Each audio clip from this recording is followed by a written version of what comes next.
Em nome do Pai, do Filho e do Espírito Santo. Amém. Ó Deus, fonte de todo o bem, atendei ao nosso apelo e fazei-nos por vossa inspiração pensar o que é certo e realizá-lo com a vossa ajuda. Por nosso Senhor Jesus Cristo, vosso Filho, na unidade do Espírito Santo. Amém. Agora que já vimos no vídeo anterior Satanás e seus demônios como a causa de desastres naturais, parte 1, como vimos todas as formas de ação demoníaca, nos ateremos neste vídeo na ação do demônio pela obsessão, que é o tema central desta série de 2 vídeos, nos quais trago a seguinte proposição: Satanás e seus demônios como a causa de desastres naturais. E assim, baseado nas argumentações aqui colocadas, o internauta tire as suas conclusões. Bem, na obsessão demoníaca, exatamente quando o demônio atua externamente, mediante criaturas inanimadas, ou seja, sem vida, que podem ser objetos, símbolos, imagens, que fazem referência a realidades demoníacas, objetos esses, símbolos, imagens que são usados em cultos satânicos ou em outros cultos supersticiosos, todas elas coisas inanimadas, sem vida, exatamente, vejam bem, exatamente como são também os elementos da natureza. O ar, manifesto nas ventanias, a água, nas realidades das tempestades, enchentes, maremotos, o solo, nos terremotos, as pedras, nos deslizamentos de rochas, o fogo, nos incêndios. Assim, o demônio pode muito bem atuar então nessas realidades, no caso da obsessão, com o objetivo de quê? De produzir males físicos nos seres humanos. Afinal, o diabo se compraz, se alegra com o nosso sofrimento físico e espiritual. E a realidade da obsessão é também ocasião dos anjos decaídos despertarem em nós o questionamento sobre o amor e a bondade de Deus. E é uma oportunidade de deixar-nos, a nós seres humanos, horrorizados com Deus. Não é verdade? Muitas vezes a gente se questiona, poxa, por que Deus permitiu isso? Essa tragédia, não é verdade? Então, a obsessão produz males físicos nos seres humanos, coisa que o diabo se compraz com isso, e também é ocasião para despertar em nós o questionamento sobre o amor e a bondade de Deus diante de tragédias realmente impactantes. Posto isto, vamos pegar agora o Evangelho de nosso Jesus Cristo segundo São Marcos, capítulo 4, versículo 39. Nosso Senhor estava na barca com os apóstolos e surgiu uma grande tempestade que lançava ondas dentro do barco, de forma que o barco já se enchia de água. Jesus então levantou-se e repreendeu severamente o vento e disse para o mar: cala-te, silêncio. Cessou então o vento e seguiu-se grande bonança. Agora eu pergunto, será que Jesus, logo ele, a própria sabedoria encarnada, iria repreender severamente algo que não tem vida? 2 seres inanimados, o ar e a água. Essas realidades não ouvem, não escutam. Será que, então, na verdade, Jesus mandou calar, silenciar, como diz o salmista no Salmo 77, um esquadrão de anjos da desgraça? Eu creio. Mas fica aqui o questionamento.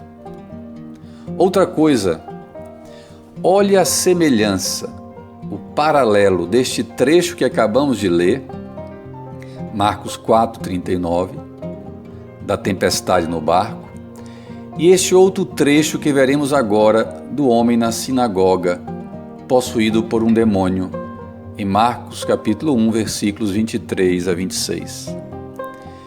Estava então na sinagoga um homem possuído, vejam, ação extraordinária do demônio, possessão, por um espírito mau. Um homem possuído por um espírito mau. Ele gritou: "Que queres de nós, Jesus Nazareno? Viestes para nos destruir? Eu sei quem tu és o Santo de Deus." Jesus o intimou, ou seja, repreendeu: "Cala-te." Exatamente como Jesus disse ao ar e à água no Evangelho da tempestade no barco. Vejam então o paralelo deste trecho com o episódio da tempestade na barca. Cala-te e sai dele. Na barca, Jesus disse ao ar e às águas do mar, Cala-te, silêncio. Vejam a semelhança. Então, continuando o Evangelho, o espírito mau sacudiu o homem com violência. Olha, uma ação demoníaca extraordinária. Vejam o que o demônio faz com o corpo do homem. Dessa forma, como Satanás pode fazer isso no corpo humano, matéria, ele pode também fazer com os elementos da natureza. O ar, a água, o solo, as pedras, o fogo, que são matéria também. Entende? Continuando o Evangelho, então o espírito mau sacudiu o homem com violência, deu um grande grito e saiu. Então a gente vê Jesus repreendendo seres inanimados. A gente vê a semelhança entre a narrativa do episódio da tempestade no barco e do homem possuído por um espírito mau na sinagoga. Como que Jesus repreende de forma semelhante os espíritos maus que estão por trás, no caso do homem da sinagoga, a possessão, e no caso do mar e do vento, a obsessão demoníaca por meio de realidades externas ao corpo do ser humano. É evidente que não se deve atribuir todo desastre natural à influência de Satanás e seus demônios. Muitos dos desastres naturais são causados por alterações do próprio tempo na estrutura da matéria, por exemplo, do aço, do concreto, das rochas, do solo, etc. Podem ser causados por fatores outros, já cientificamente comprovados ao longo dos anos. Podem ser causados por negligência humana de autoridades governamentais, negligência dos órgãos reguladores e fiscalizadores e até mesmo por negligência da própria população. Muitos desastres naturais podem ser causados devido ao desrespeito à natureza, etc. Então, não se deve atribuir todo desastre natural à influência de Satanás e seus demônios. Porém, como vimos pela palavra de Deus escrita nas Sagradas Escrituras, nada impede que Satanás e seus demônios ajam também sobre criaturas inanimadas, sem vida, e dessa forma exerçam sua ação e não somente agem em seres inanimados, mas também em seres animados, ou seja, seres que tenham vida. Vejam, o próprio Espírito Santo nos fala da extraordinária pluralidade de ação do demônio. Em 1 Coríntios 11:14 está lá: isso não é de admirar, pois o próprio Satanás se disfarça em anjo de luz. Vejam, a capacidade de se disfarçar, ou seja, se encobrir com algo, né? E se passar por outra coisa. Temos também o episódio do endemoniado da região dos Gerazenos, em Marcos, capítulo 5, versículos 9 a 13. Perguntou-lhe Jesus ao espírito imundo que possuía o homem: qual é o teu nome? Ele respondeu: Legião é o meu nome, porque somos muitos.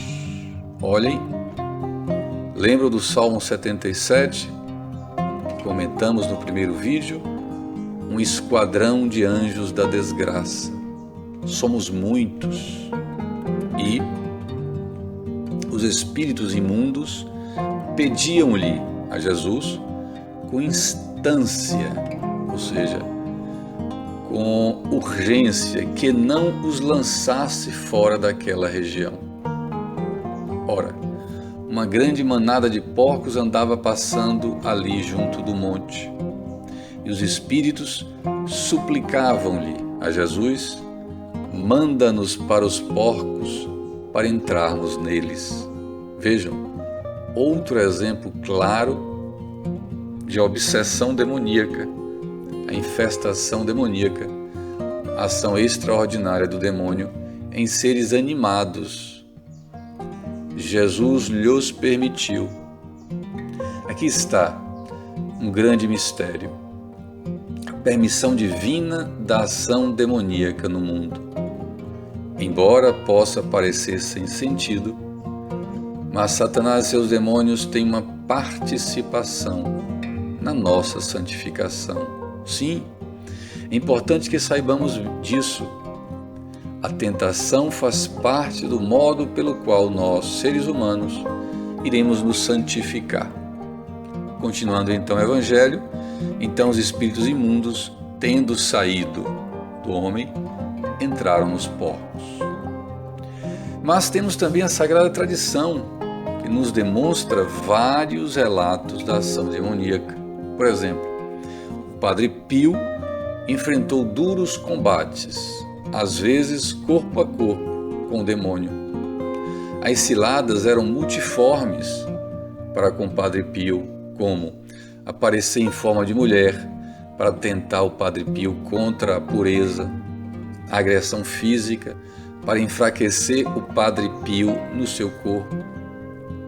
Outros santos também, como Santo Antão, por exemplo, sofreu intensos ataques do encardido.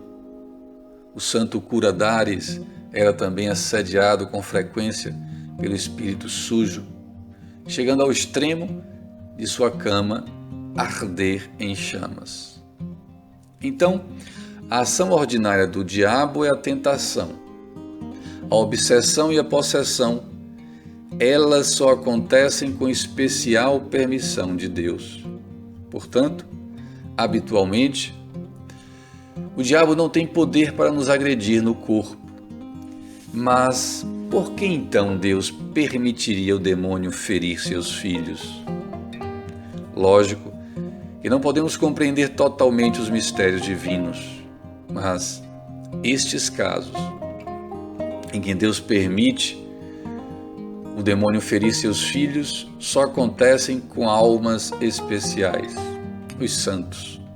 Trata-se de uma eleição, de uma escolha. Essas almas seráficas recebem uma missão, um desígnio especial a favor de toda a igreja. Vejam, Deus conhece as nossas almas e conhecia as almas destes grandes santos e tinha ciência do amor que eles lhe tinham. E Deus pode tirar bens maiores, mais robustos de certos males, e pode colher a partir do sofrimento provisório dos santos, frutos espirituais de salvação para toda a Igreja. E também a permissão divina da obsessão é a ocasião destas almas santas de dar provas do seu verdadeiro amor por Deus. Agora eu pergunto, voltando à questão dos desastres naturais, por que esses desastres naturais aconteceram exatamente com aquelas famílias da Bahia nas enchentes que assolaram o estado em dezembro de 2021 e no caso do Capitólio em Minas Gerais em janeiro de 2022? Por que aconteceu com aqueles 2 barcos e não com os outros? E por que esses desastres não aconteceram com algum de nós ou com nossos entes queridos? Sorte? Acaso? Não. Nós cristãos não cremos que existe acaso, mas sim permissões divinas sempre amorosas. Por mais que o acontecimento crucifique a nossa mente, mesmo que parta o nosso coração. São permissões divinas sempre amorosas, nos insondáveis desígnios de Deus, que são sempre desígnios de bondade e benevolência. E, para responder a esta pergunta, trago uma resposta do próprio Jesus, em Lucas 13, versículos 1 a 5. Diz assim: naquele tempo, contavam alguns a Jesus o que tinha acontecido a certos galileus, cujo sangue, ou seja, galileus que foram assassinados a mando de Pilatos, cujo sangue Pilatos misturara com os dos seus sacrifícios.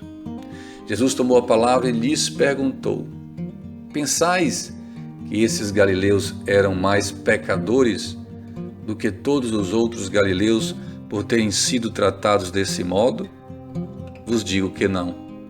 Mas se não fizerdes penitências, algumas traduções diz assim: se não se converterdes, perecereis todos do mesmo modo.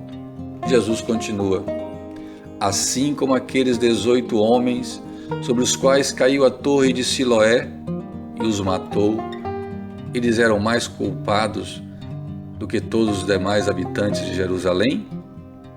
Vos digo também que não.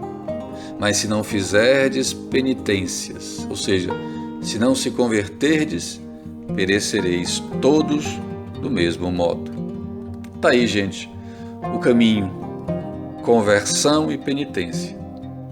Vejam, todo mal visível neste mundo, seja o mal físico, social, é fruto do pecado. O pecado que tem a sua raiz no espírito, Satanás. Lembremos o que São João Batista falou de Jesus em João 1,29. Eis o Cordeiro de Deus que tira o pecado do mundo. Foi isso que Jesus veio fazer neste mundo. Nossa luta, portanto, deve ser com as armas da fé: oração, penitência, caridade e a participação na vida sacramental. Chegamos ao final de mais um vídeo. Até o próximo, se Deus quiser.